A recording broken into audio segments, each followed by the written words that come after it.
I'm not good enough yet.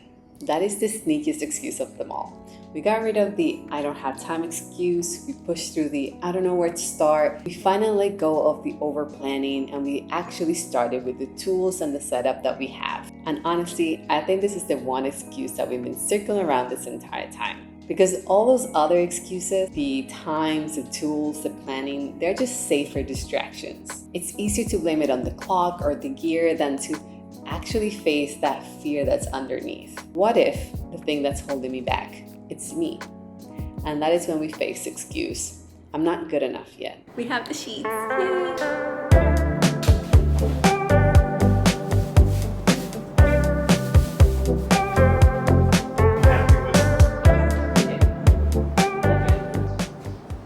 This excuse feels different. It cuts a little bit deeper. It's no longer about logistics or tools, it's about identity. And it's a mix of different things coming together, like perfectionism. If it's not flawless, then it's worthless. It's a comparison of us measuring ourselves to people that have been doing this for years. It's setting the really high standards that are almost impossible to meet on that first try.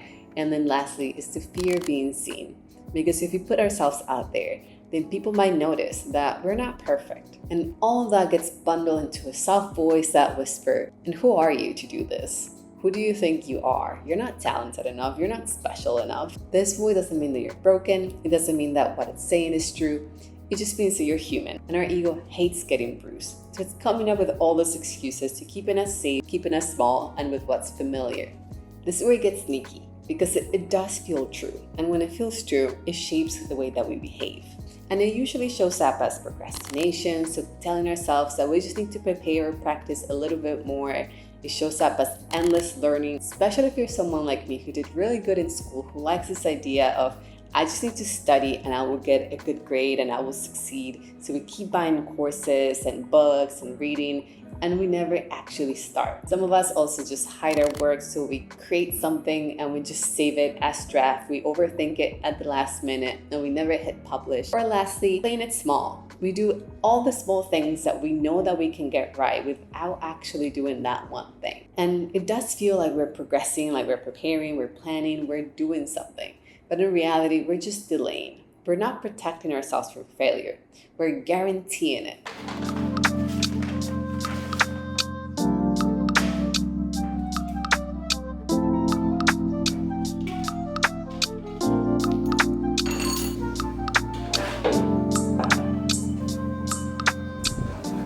Step 1. Reframe the I'm not good enough as evidence of growth. Not good enough doesn't mean stop. It means keep going. That gap that we feel is evidence that we're on the right track. Here's why. It means that our taste has outpaced our skill. It means that we know enough to recognize that we're not quite there yet. That means that we care and that we are aware. And that awareness is the exact thing that's going to make us better. Action comes first. Stop waiting to feel ready, because doing is what makes us good. So instead of thinking, I'm not good enough yet, try, I am becoming the person who will be. The only way to become that person is to keep doing the same thing, to keep practicing that skill.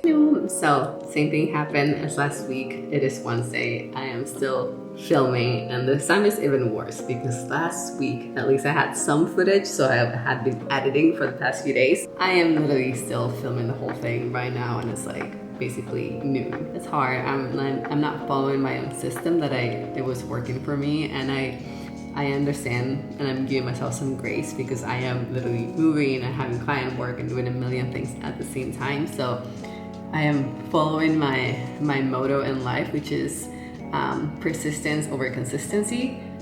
And it's okay. I will just go back to my system and everything will be fine. But that means that I will have to accept that this video, it's not gonna be as good or nice as the previous one. I'm not gonna have a lot of B-roll because I don't have time to film it.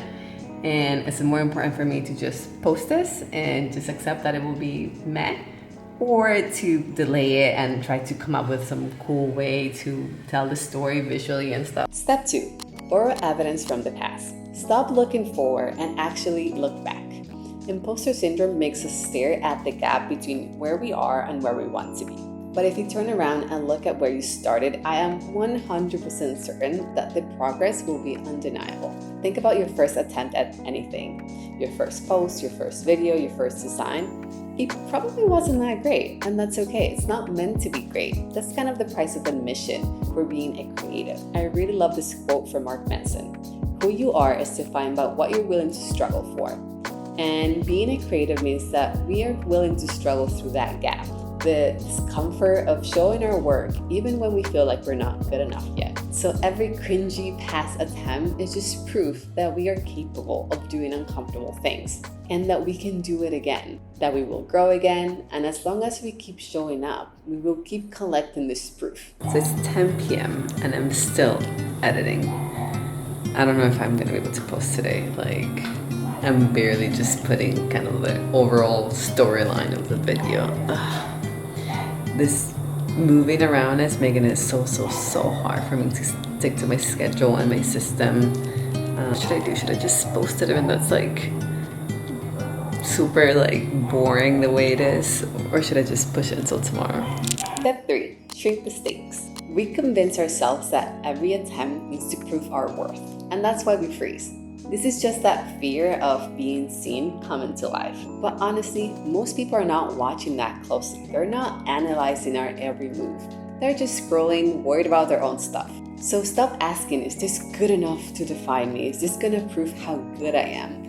And instead, try asking, what can this teach me? Because when you treat every attempt as practice, as an experiment, then you suddenly can't fail. You can only learn, you can only become a little bit stronger, a little bit better. If we want to be creative, we have to accept that we are gonna encounter this feeling of, I'm not good enough, many times. That's kind of our price of admission and the price to continue to get better. But it's also the only path forward.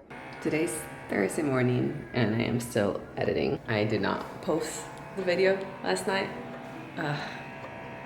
It happened. I didn't follow my rule. I just woke up, in case you can't tell, and I'm like, I need to do it right now. But it's okay. I'm not beating myself up too much. I do want to get back into this routine and, oh, my voice sounds a little bit raspy. Anyways, that's it. Just want to say that, no, I did not post it on Wednesday. I am going to post it today. Somehow, I'm going to make that happen. I still have a lot of work to do. I got some wireframes I got to fix. So, yeah.